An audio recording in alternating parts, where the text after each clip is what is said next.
Oh boy, I've been meaning to make this video for a really long time. It was more so in regards to Legend of Zelda Breath of the Wild, but now that its upcoming sequel has finally been revealed and we officially get a title name, like thank God we finally got a name for it. It's called The Legend of Zelda Tears of the Kingdom. I mean, it don't roll off the tongue the same way as Breath of the Wild 2, since we all have been saying it for a very long time, but I digress. Right now than any other time to express how I feel about Breath of the Wild as an open world experience and why I'm not hyped for its sequel like everyone else is. But before we get into all that, how about you hit that subscribe button and also that notification bell to stay up to date with all my latest RPG and fighting game content. So let us glide right into it. And oh yeah, before any of you say, wait a minute. Well, hey, guess what? I looked it up. It's an actual action RPG, so let's roll with it, okay? So where should I begin? Oh yeah, that's right. 2023 is looking to be a phenomenal year for games in the industry as a whole, but one of the most anticipated AAA titles that many gamers are excited for is The Legend of Zelda Tears of the Kingdom, and don't shoot the messenger. The Game Awards said it, okay? But all jokes aside, The Legend of Zelda Breath of the Wild was first revealed at E3 of 2014. Now, this was one of the Zelda titles that many people begin to wonder if the game will ever come out. It also is kind of funny how everyone is pretty much reliving that same experience once again with Tears of the Kingdom and its constant delays. But we all can agree that when the game finally released March 3rd of 2017, would be that day that would define the Zelda formula heading forward into the future. A future that I would say is quite promising. Finally, a modern Zelda game in a realized open world where players can experience this new vision of Hyrule that Nintendo had created at your own pace. Now, in 2017, the 2017 version of me was awestruck when waking up as Link and stepping into the wild for the very first time. The game doesn't hold your hand at all. The game lay out the rules at the very beginning, and like a parent, the game tells you to go have fun. This was the first true open world experience to where I can look off into the distance and say, hey, can I actually reach that location off into the distance? And if you were creative enough, you could actually traverse those landmarks you set your sights on. Nintendo is very protective over the iconic characters, and this time around Nintendo allowed Link to feel more like you, the player, because he's more customizable than what he's ever been. And despite how some people may have felt, about the weapon breaking mechanics, I was pretty much indifferent towards it. I mean, the combat was fun and it made me rethink how to approach each encounter, so you could take that for whatever it's worth, But after the honeymoon period, which lasted for about a week, I guess, and right after launch, I found myself beginning to become quite bored with the game, which leads into why I'm just not hyped for Tears of the Kingdom like most people are. While others hail it as a masterpiece or one of the best Zelda games ever created when it comes to Breath of the Wild, after completing the game, I thought the game was okay. When it comes to Zelda games, I normally do multiple playthroughs, and in most cases 2 to 3 times back to back. Well, not Skyward Sword. In fact, I dropped the game midway through. I just hated Wii motion controls for a Zelda game. And yeah, I know there's a Nintendo Switch version for the game with improvements, but it still has motion controls, period. Even in the secondary control options, it just isn't for me, since it still has to compensate for the fact that the entire game's foundation is built around motion controls. So screw that game. But I'm running off on a tangent here, but you get what I'm trying to say. Zelda Breath of the Wild is the only Zelda game that I refuse to play through a second time, and that's because of its entire shrine and dungeon mechanic in this game. The shrines were the most uninteresting part of my experience with this game as I progressed farther into the game. Some were repeated tests of streams. The shrine's color scheme and layout were the same after a while. I just got tired of the puzzles. What made it worse was the fact is that the base game had over 120 of them. Now, I know some of you geniuses will probably click on this video and go mash away at the keyboards and say, hey, you don't have to do all the dungeons. Well, guess what? I did. So why would I do a second playthrough just to half-ass my way through the game in the second playthrough? It just doesn't make sense to me. Now, You notice that I don't have much B-roll for Zelda Breath of the Wild, which is why I'm using, Hyrule Warriors Age of Calamity B-roll, because I spent more time recording my gameplay experience with that game rather than Breath of the Wild. And it goes to show how unmotivated I was to even game capture Breath of the Wild gameplay. So yeah, the game took me about 2 years to finish. Not because I'm bad at the game, but because I kept losing drive to play the game, and I put the game down and randomly pick it up later.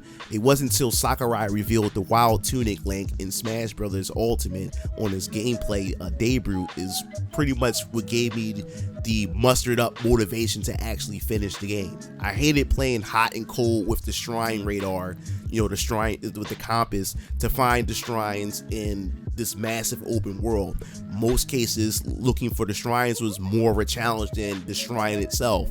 But the biggest sin was the game's divine dungeon. One of the best parts of any Zelda game is its clever dungeon design and mechanics. The Divine Beast dungeons were the biggest disappointment for me. They weren't fun at all. Each beast were just 3D animal puzzles that you had to move around its parts in order for you to gain access to specific areas of the dungeon. I said to myself, really, Nintendo, this is the theme we're going to stick with here, huh? And the dungeon bosses were a joke because I grabbed the Master Sword first before even attempting any of the dungeons at all.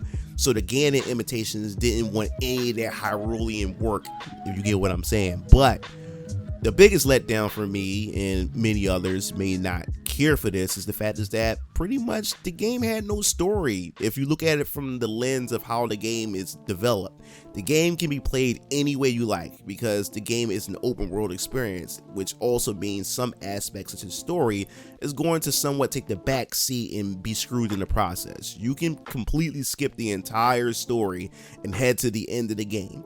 See, in Zelda Breath of the Wild, the story is scattered throughout the world through Zelda's missing memories. Now, these memories will trigger once you reach a familiar location from Link's past, so exploring every inch of Hyrule is encouraged, which also means that there's no particular order in which you approach your memories. So the story can feel a bit all over the place depending on which memories you have happened to stumble across first. What sucks the most is that I really enjoy Zelda game stories, especially when Ocarina of Time released on the Nintendo 64, because Zelda games before that were just an afterthought because it was more about the experience rather than the story. But that changed throughout each entry. Wind Waker had me hooked and still one of my favorite Zelda stories till this day. And when Breath of the Wild promotion began ramping up, Nintendo would just throw in cinematic moments that told stories, which had me believe that this was going to be more of a linear story experience with cinematics, throughout the entire journey. But they were actually Zelda's memories sprinkled throughout the trailers. And that was pretty much of a letdown for me personally, because within those memories, I did get a chance to get an experience to learn some interesting characters, which was the champions. And even though that these memories were very short, they were super short, and there was not enough story for you to actually sink your teeth into, but those champions had left such an imprint on me that I really wanted to know more about them. And it really sucked is that the story really didn't focus on any of that at all. Lastly, the music. There was hardly any memorable music pieces in the Zelda title compared to the past entries that really stuck out. Most of it was ambience from the environment itself, and I get it, it's called Breath of the Wild, so nature itself is the theme and focus, even down to its music. But it was still a letdown, which brings me to the reason why I'm not too hyped for this game's sequel. We are pretty much revisiting the exact same world we already explored, and yes, I know we'll be taking things into the sky this time, which is pretty cool, I get it. But what about the story itself? How will it be told this time around? The dungeons, will they be more item-based focused like the previous games? Or will there be something similar to the Divine Beast? Will there be a godforsaken shrine mechanic once again, or something similar to shrines? Will this be a recent Zelda game that I can find myself replaying, unlike Breath of the Wild, which I would never do a second playthrough in my life? And these are the questions that I pretty much have ramped up in my head right now that I'm constantly thinking over and over again. Like, will I be bored with this experience? Like, I'm more so curious of how Nintendo is going to approach the whole entire aspect of this, because this is not a brand new, like entirely new Zelda game that focuses on a new world or a new concept and idea. This is pretty much reintroducing us to a world that's already established, that we already know about, but this time we're playing with a bit more new things in it.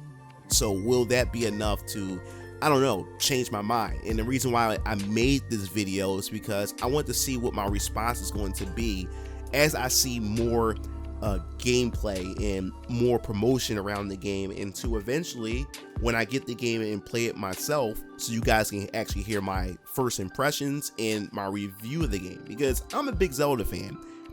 You know, even though that I didn't enjoy Breath of the Wild like everybody else had loved the game, I still walked away and say it wasn't a bad Zelda experience. You know, I still prefer certain Zelda games over Breath of the Wild, but the game is not a trash game. It just didn't appeal to me the way I wish it would have appealed to me. And I definitely want to hear your thoughts and, you know, how you felt about Breath of the Wild when the game was first, you know, revealed, and then when it launched and you finally got your hands on the game. What is your experience? Did you really enjoy Breath of the Wild? And what do you think about, you know, Tears of the Kingdom? What aspects are you looking forward to this sequel to the Breath of the Wild trilogy? Or yeah, this is the third game within the trilogy if you count Hyrule Warriors Age of the Calamity. So how do you feel about this whole entire approach to the entire trilogy altogether?